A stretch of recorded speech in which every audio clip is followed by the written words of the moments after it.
Well, hi everybody. Welcome to fall in Ottawa, a typical kind of cloudy day and not quite as cold as Thunder Bay Rainy River, but it will be there in another couple of weeks, and so I'll always have that to look forward to. You know where I am, of course. I'm at Centre Block. Behind me is the Peace Tower. To your left is the entrance to the House of Commons, where I go every day for duty and for question period and votes and all that sort of thing. And I'm glad you can be with me today, because one of the things I'd like to talk about today is the issue of cooperation on the Hill. When we have a majority government, it's easy for a lot of people to think, oh well, nobody has to get along with the Conservatives because they have a majority government. They can do whatever they want to do.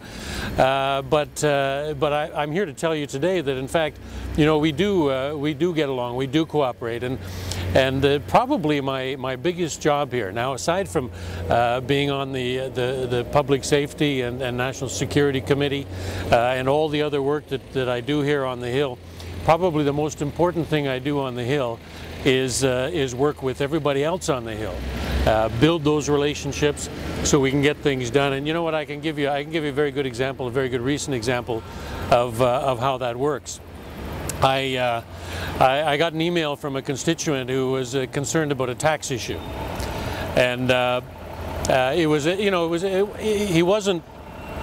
he wasn't complaining or anything about what about the tax system itself, but what he was saying was that his wife had passed away, and it was sort of added insult to injury to get bills from the Canadian Revenue Agency, and how unfortunate it is, and so on. And so it was quite a heartrending email. And so I went to Gail Shea, who is the Minister of Canada Revenue, and I said, Gail, here's this gentleman, here's what's happened. He left his phone number. Could you give him a call?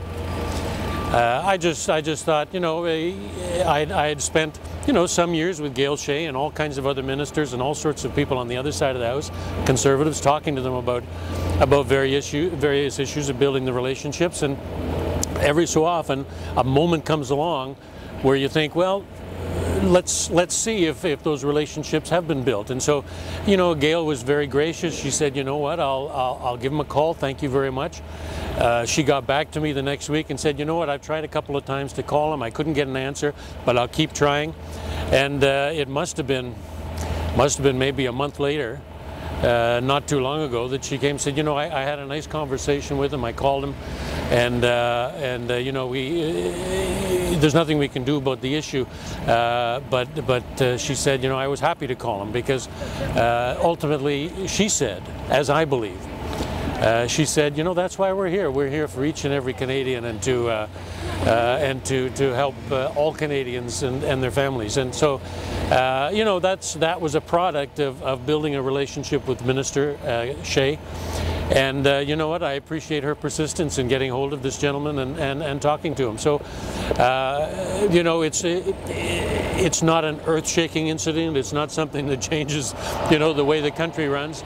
But what it does show is that one of our biggest jobs here, and the job that I think is the biggest job here, is building these relationships so we can help Canadians collectively, but also, as in this case, which is an illustration of helping Canadians individually. Well, it's been a very busy morning here, Monday morning on Parliament Hill. I had a strategy session for my committee, Public Safety and National Security, in the House, and of course chatting to you, which is wonderful.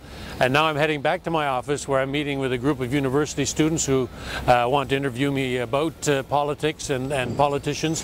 And so let me just thank you for being with me today, and let's do this again soon. Okay, thank you. Bye-bye. Thanks for coming. Nice to meet you. Nice to meet you. Nice to see you. Come on in.